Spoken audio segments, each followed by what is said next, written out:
The Soviet people called this river, the largest in Europe, Mother Volga. During the fighting for Stalingrad, the defenders of the city took an oath. There is no land for us beyond the Volga. Hello, I'm Burt Lancaster. Before the epic battle fought here, few Americans ever heard of the city of Stalingrad. But when the Nazis surrendered to the Soviet army on January 31st, 1943, in the largest military action in history, Stalingrad became a source of inspiration to the Allies in their mutual struggle against Hitler. In the course of the Battle of the Volga, the Soviet armed forces destroyed 5 armies of Germans and their fascist allies, 1/4 of all the Wehrmacht forces on the Eastern Front. This victory strengthened the morale of the anti-Hitler coalition at a crucial time in the war. Our story, Victory at Stalingrad.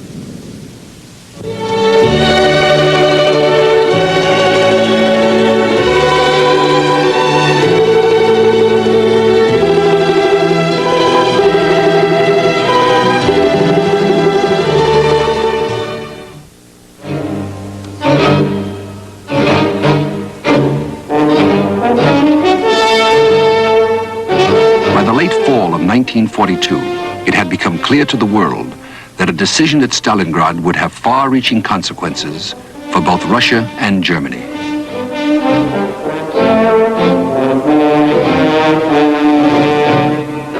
The Red Army soldiers under General Yeremenko had held their shrinking perimeter with extraordinary courage. On the other hand, the Nazis showed no signs of relaxing their pressure.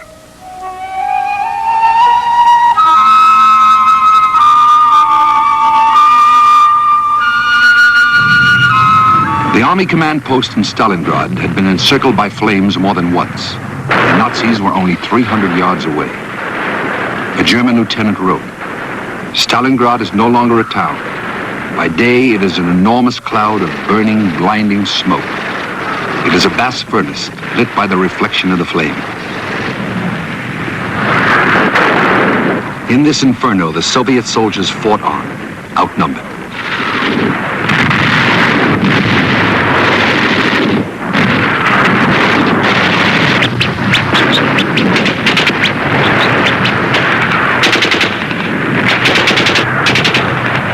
By the time November came, the Soviet troops in Stalingrad had been isolated for 2 months. It was a place that turned a novice into a veteran overnight.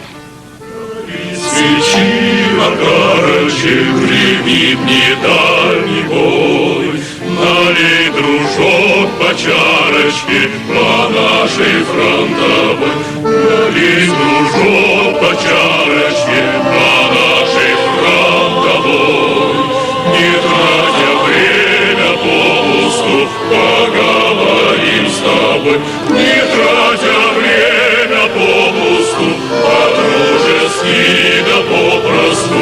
Поговорим с тобой, где елки рассыпаются, где елочки стоят, который год красавицы гуляют без ребят. Без нас, девчатам, кажется, что месяц сажей мажется, и звезды не горят.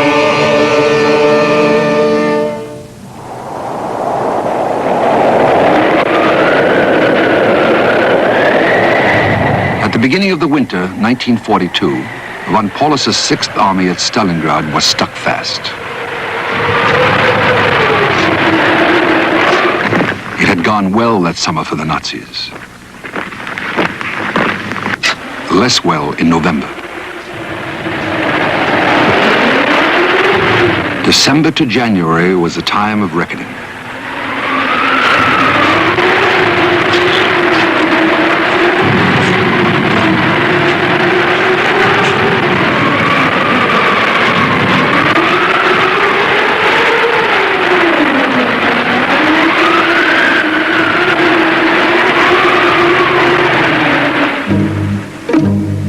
The defenders of Stalingrad had survived assault after massive assault by the Nazis.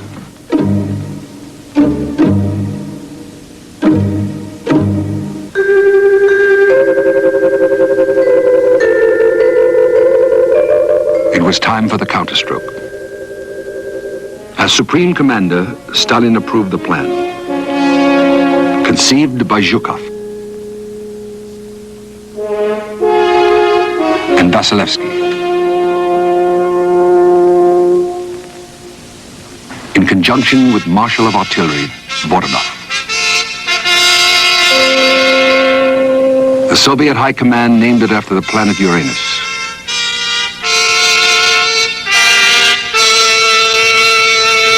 General Vatutin was to command the Southwest Front. General Rokossovsky, the Don Front. General Yeremenko and his political advisor Nikita Khrushchev, the Stalingrad Front.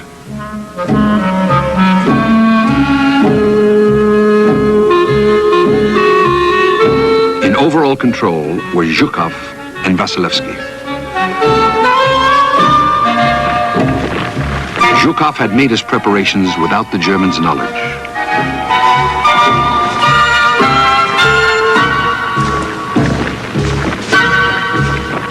Ten armies, over 1 million soldiers, 1,500 tanks, 15,000 pieces of artillery from the Soviet reserves in Siberia, the Urals, and Kazakhstan.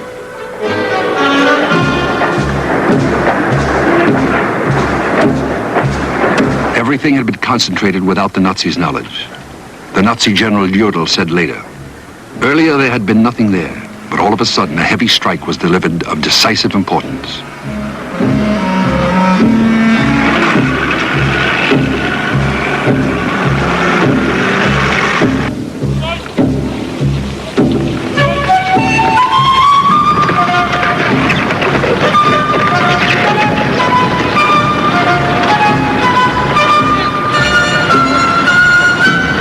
It was an operation on a scale not seen before in the unknown war.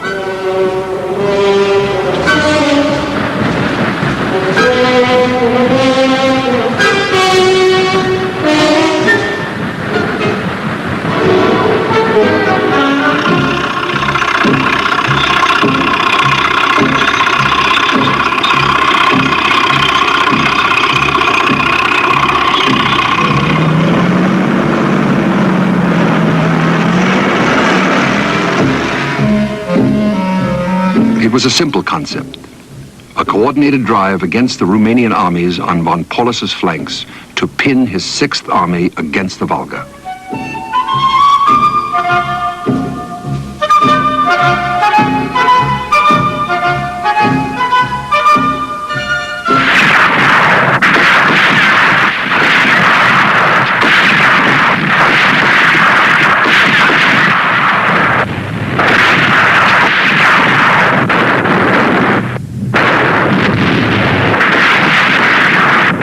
The dawn of November 19th was damp and foggy over Stalingrad. At 6:30, the weary Soviets heard from their strong points in the rubble a distant thunder. Vatutin and Rokossovsky had opened their assault to the northwest.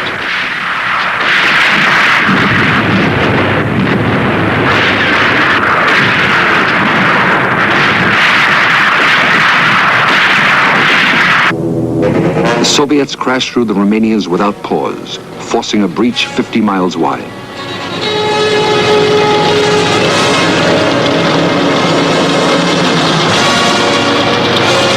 Rokossovsky and Vatutin began to swing to the south.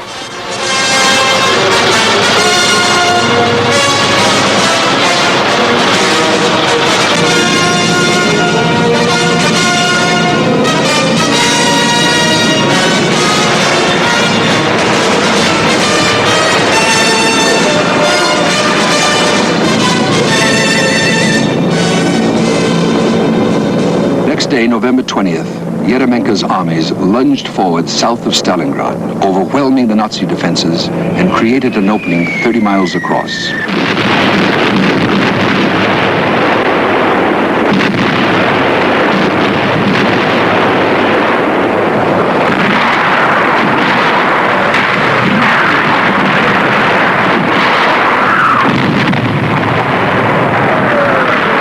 Within the ravaged city, the Soviet 62nd Army fought on.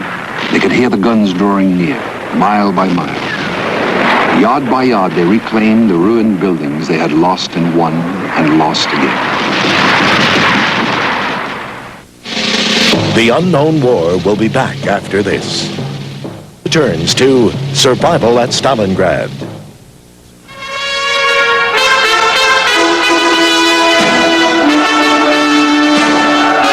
At 4 in the afternoon of November 23rd, 4 days after the start of the offensive, the Soviet armies met.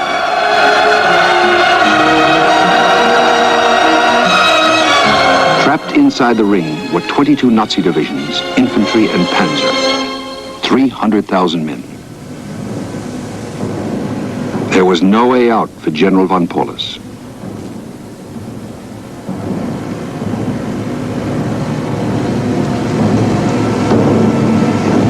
The Germans tried a massive airlift.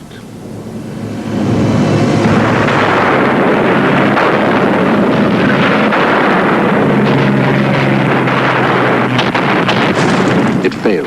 The Soviets claimed 1,000 Nazi planes shot down.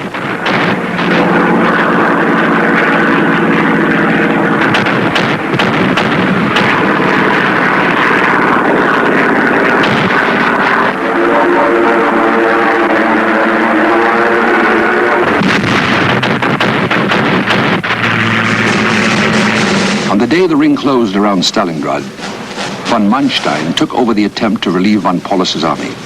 He scraped together whatever units were available and tried to stabilize a front that was falling apart.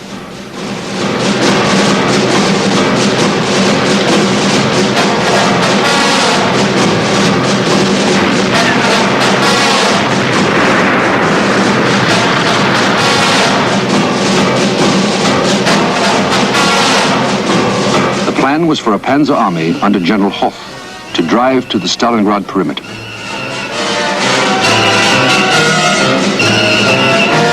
Von Paulus would break out to meet him. But Hoff's attack was enveloped short of Stalingrad. By December 21st, 1942, von Manstein's armor was marooned, and the mass of his infantry, nearly 250,000 men, had been written off.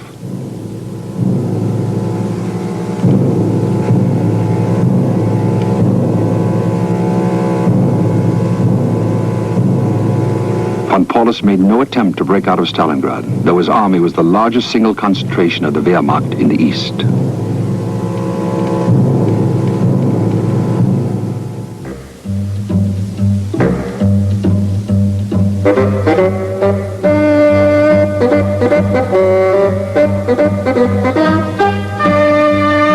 A day after completing the encirclement, the Soviets trebled their firepower around Stalingrad.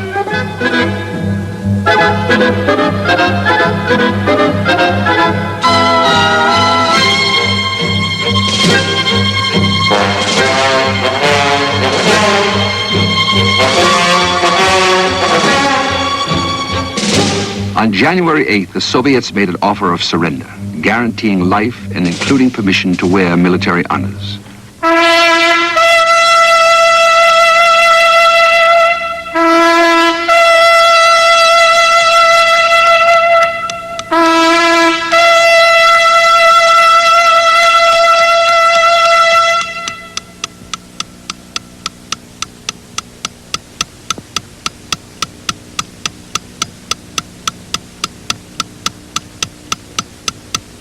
Von Paulus rejected the offer. At Christmas time, the Germans in Stalingrad had eaten their horses. They got 1 slice of bread a day. The daily issue of ammunition was 20 or 30 cartridges a man. The situation of the 6th Army was hopeless.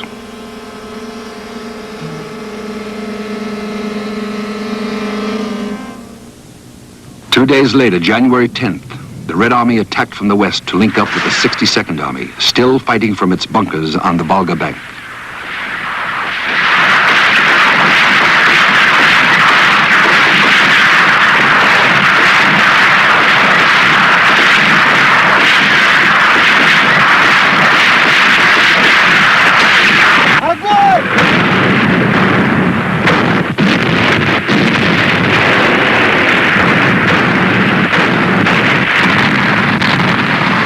took them some days of intense fighting, of the kind the 62nd Army had been engaged in for months before they reached their comrades.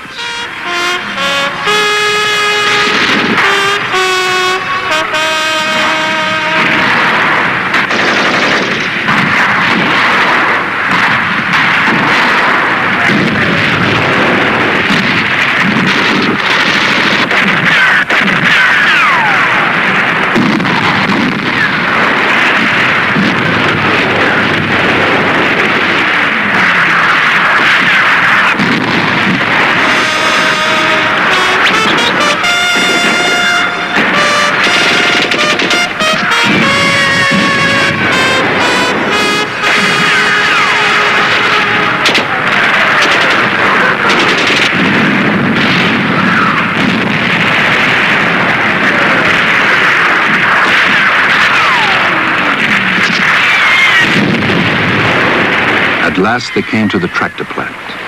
Some of the most savage battles of the entire war had been fought around it and inside it.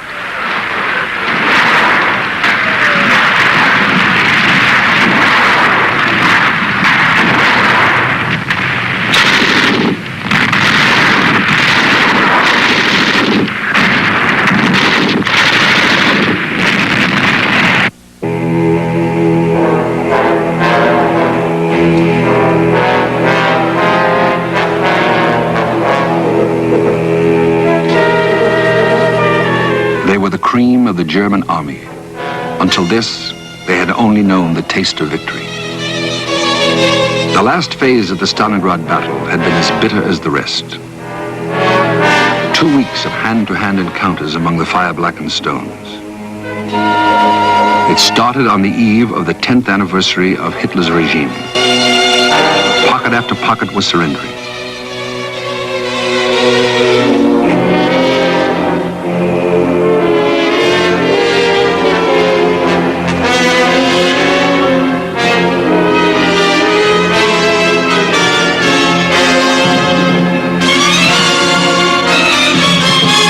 General Daniel gave himself up to General Tolbukin.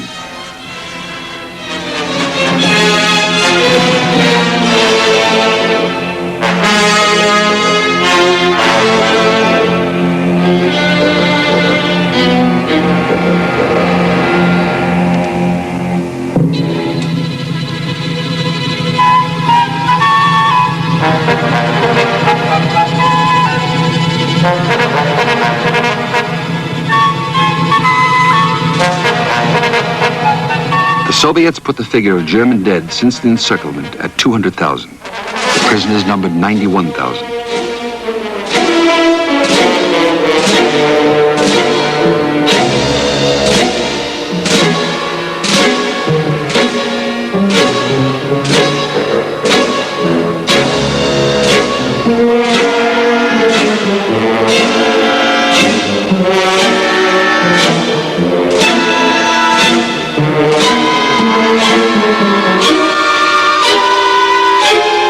No fewer than 24 generals were included, and one field marshal, von Paulus. On January 31st, von Paulus surrendered.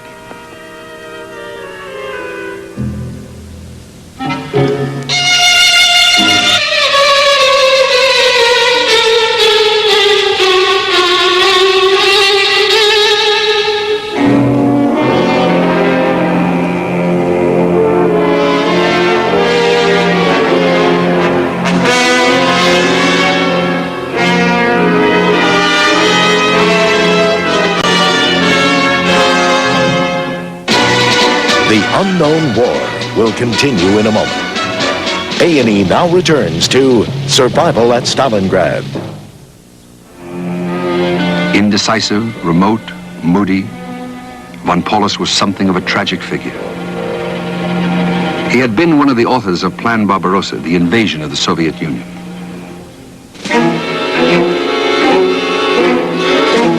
At Nuremberg, he testified against fascism and the regime he had served.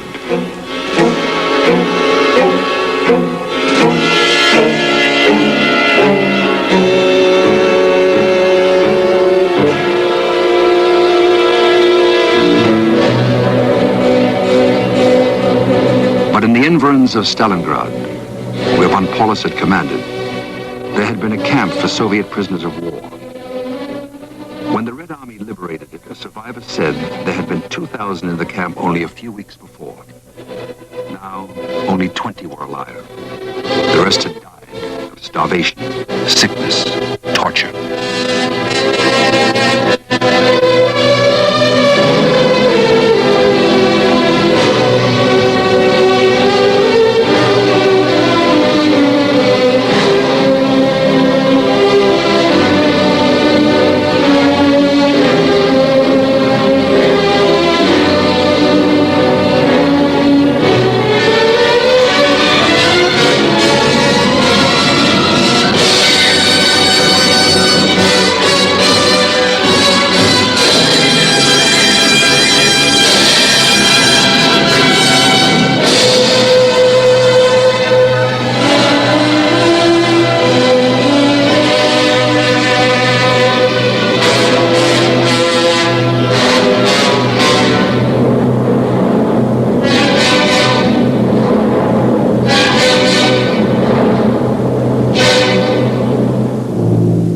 Arthur Schmidt, von Paulus's chief of staff, was the only one of von Paulus's officers to remain an unrepentant Nazi through his years in Soviet hands.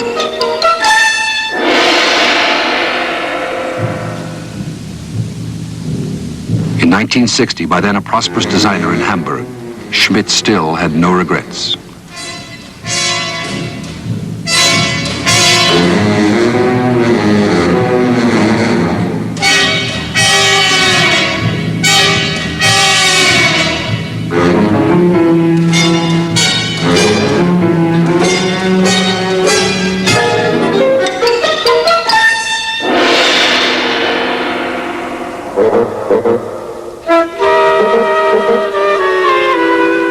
There were Germans, Romanians, Italians, Hungarians.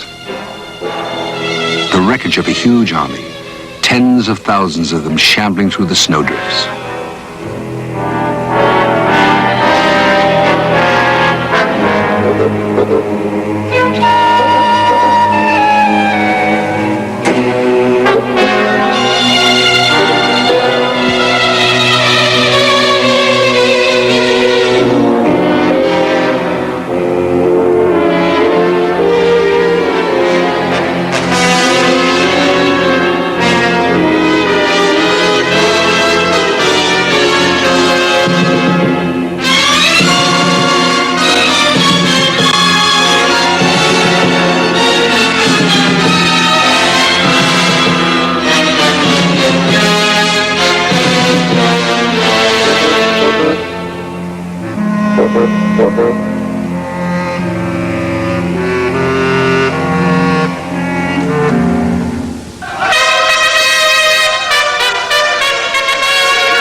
It was time after the battle to celebrate survival.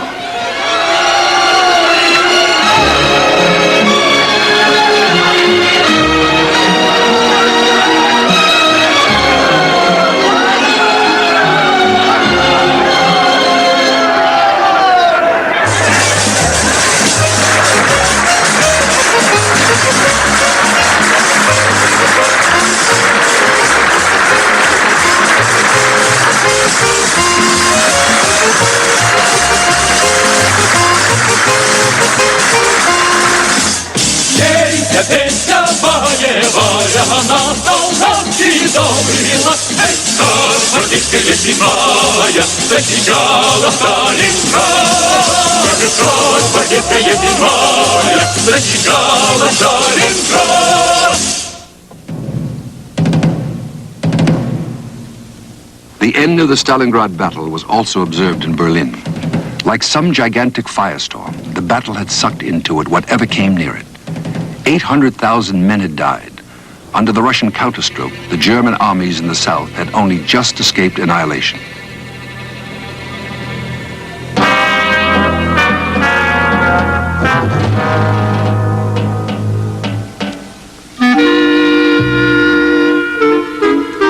Hitler's best hopes for victory over the Soviet Union had been extinguished.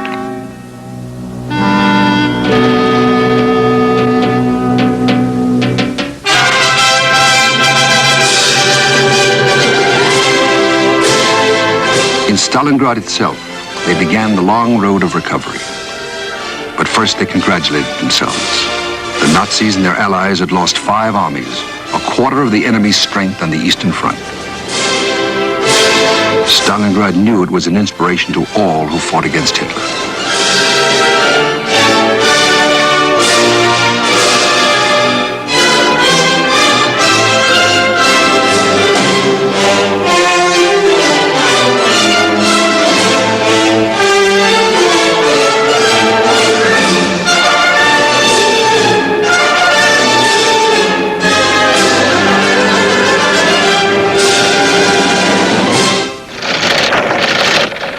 Around the world, the victory was recognized for what it was, a turning point in World War II. From now on, in the East, the Wehrmacht's posture must be fundamentally defensive. From now on, the Red Army held the initiative.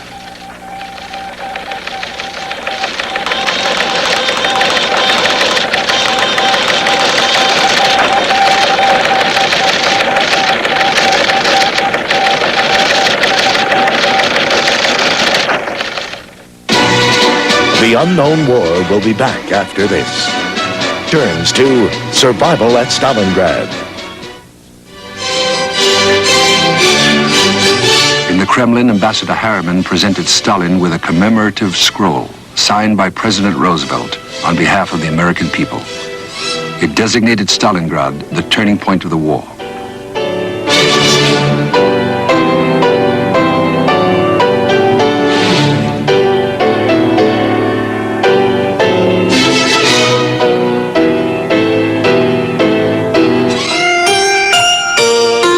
British armorers fashioned a sword of honor, the gift of King George VI to the people of Stalingrad.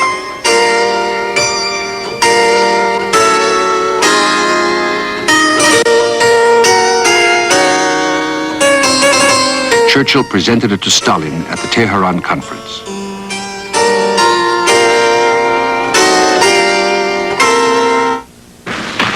It was given to representatives of Stalingrad by Marshal Bedoni.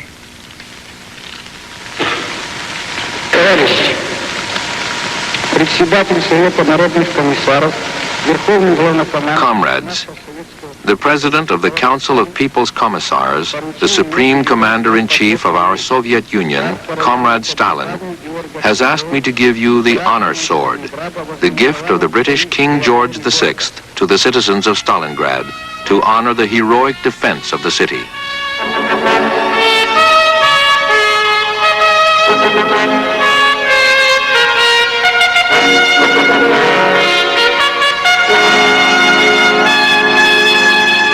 In London, too, they celebrated. Sir Anthony Eden, the Foreign Secretary. Never in all its long, proud history has the German army sustained such an unmitigated disaster as the Red Army has inflicted upon it in the Battle of Stalingrad.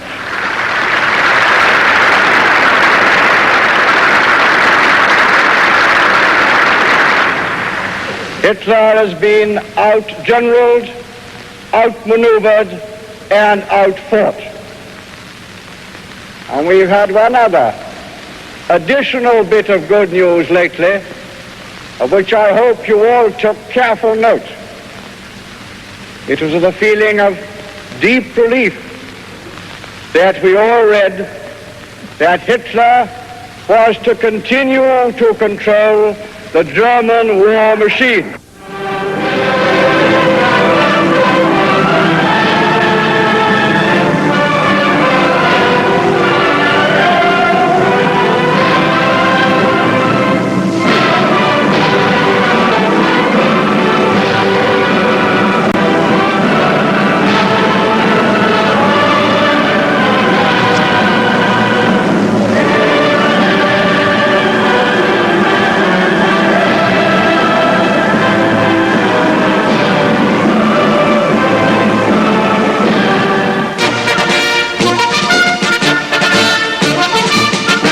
Defenders of Stalingrad, the victors of Stalingrad, rested briefly and then moved on, towards the front, by now well over 100 miles to the west.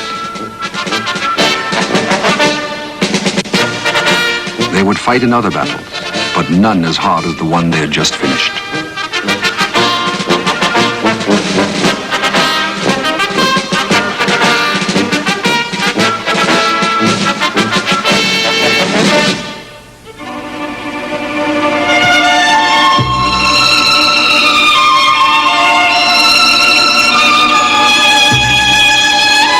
It was safe to leave their shelters now. Safe for the civilians to take over the battlefield that had been their homes. There was not much left that was familiar.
At the Tehran conference, Churchill suggested to Stalin that the city should be left just as it was. A terrible monument, forever. But the Soviet people needed the city to live again. And live it did, after years and years of labor. A gleaming testament on the banks of Mother Volga.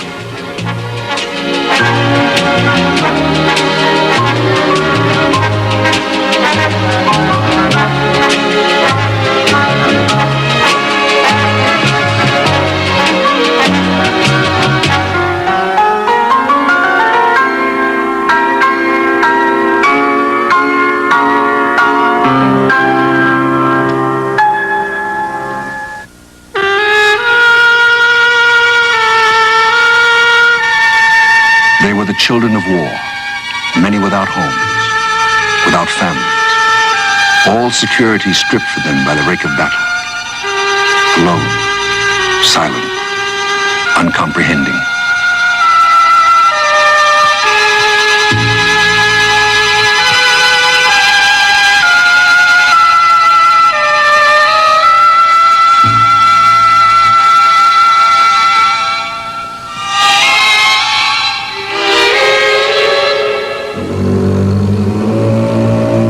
There was mortal danger everywhere. Mines, booby traps, live ammunition, unexploded bombs. They could not yet begin to clear the debris.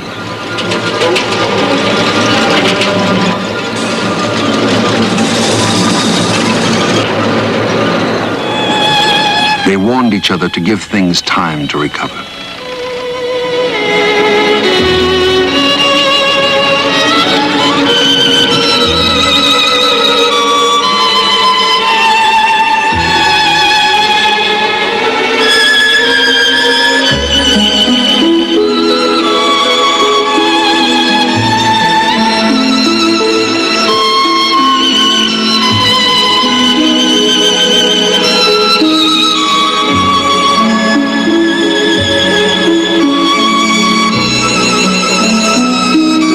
Mother, we're all alive. Gone to Bekatovka. Klava. One of the most important services was the mail. Neighbors, families, friends had been scattered by the Nazi onslaught. Now the messages arrived and went, re-establishing the old ties.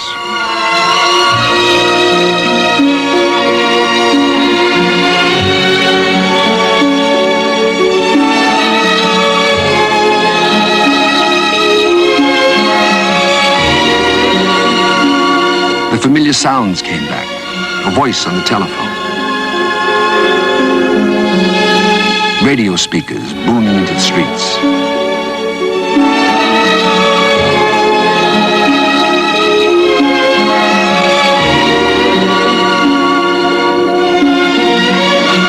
of streetcars.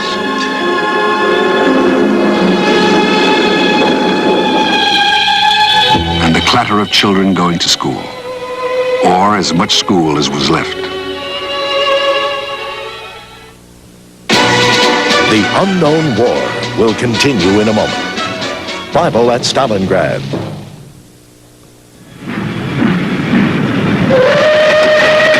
The Nazis would have no further use for this. The Soviets would have a use for it.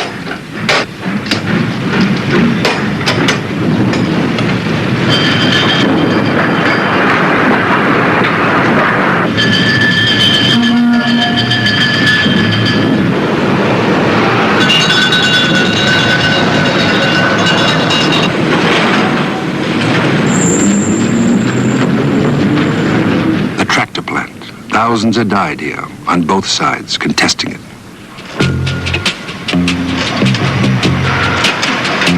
Within months, it had returned to peaceful use. Re-equipped, the plant sent out its first tractors to the newly liberated areas.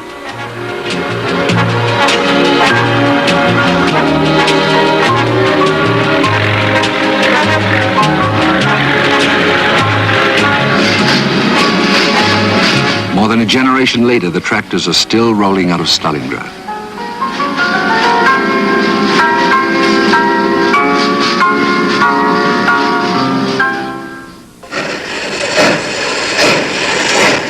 From all over the Soviet Union, aid and comfort poured into Stalingrad. It was as if everyone in Russia felt themselves a citizen of that proud city.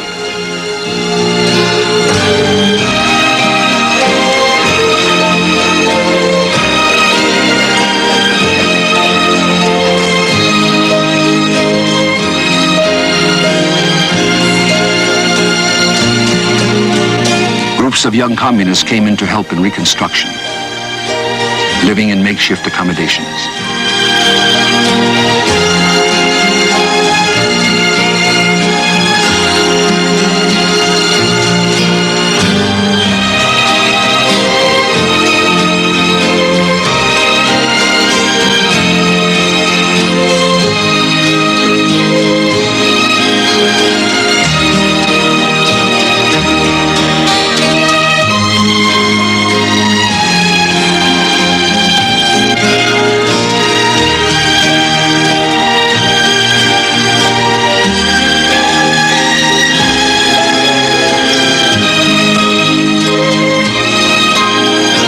Came back into people's lives.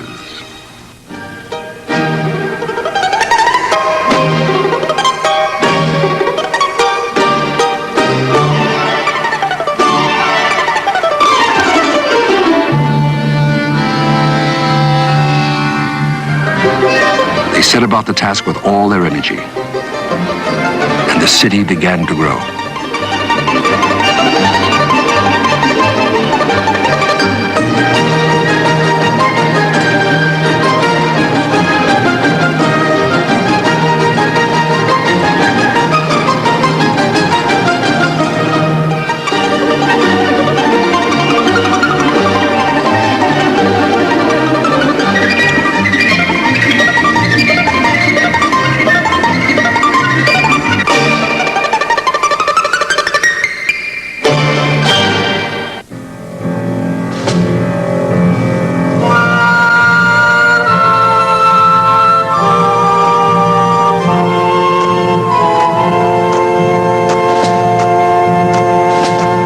Five years after the Battle of Stalingrad, the Soviet people unveiled their monuments to it.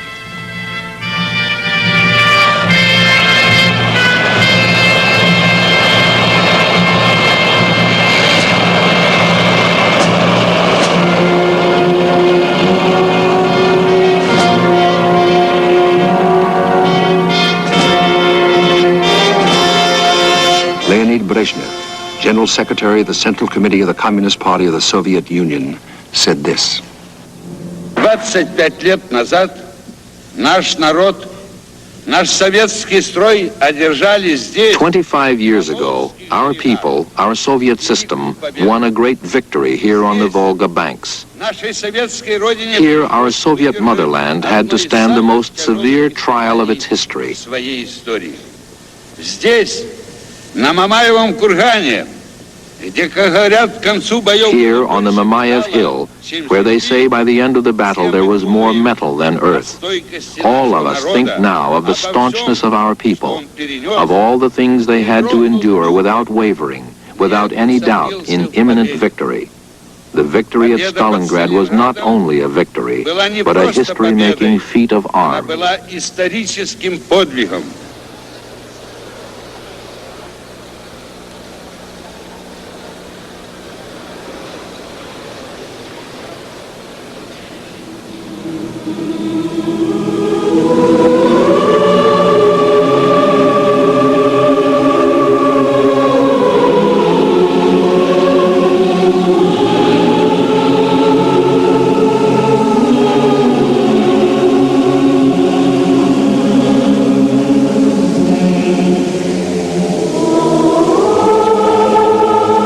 So they remember the people of Russia. The Russian people love flowers and treasure them. Flowers are precious to the Russians. Remembering their dead, they are prodigal with them.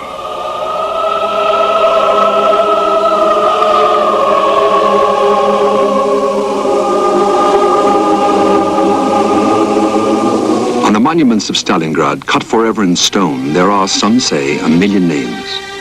Each is the name of one brave man or one innocent child who left others to grieve.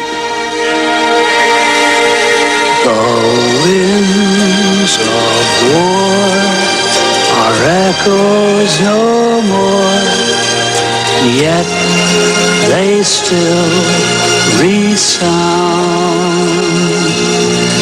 It seems to me that peace is the reason worlds were meant to go round, and the world goes round, around and around.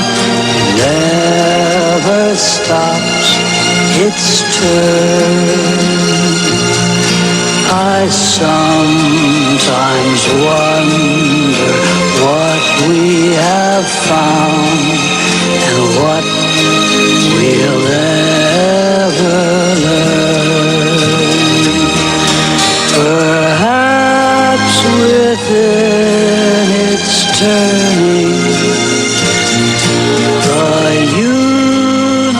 universe keeps learning and learning. For every child who sends me a smile, I send back a smile of my own.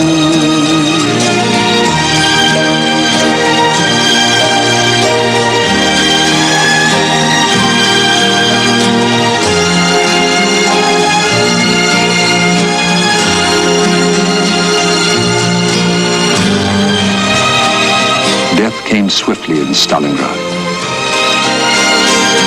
The mourning lasts through the years.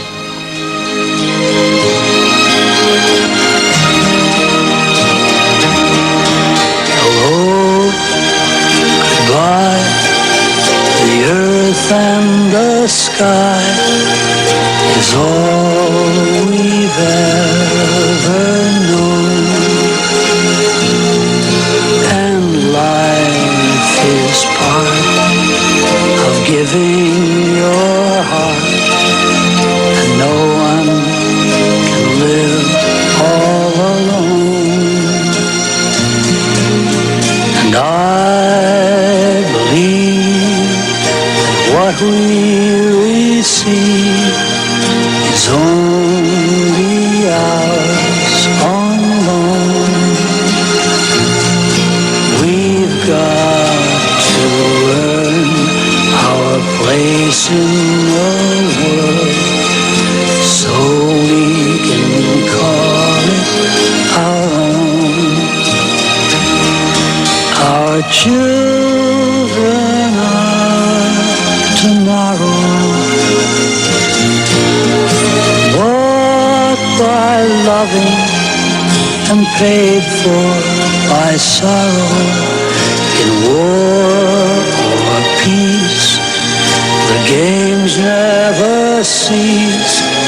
but still we salute the unknown.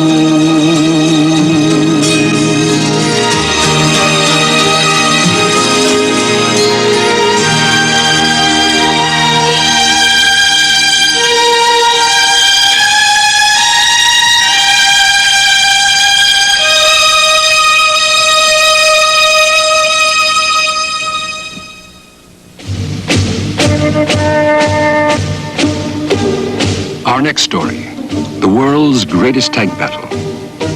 In the summer of 1943, the tanks of the Red Army and Hitler's panzers met head-on in a brutal slugging match at Kursk. The battle involved over 6,000 tanks. It lasted for a week. It was one of the most ferocious in the unknown war.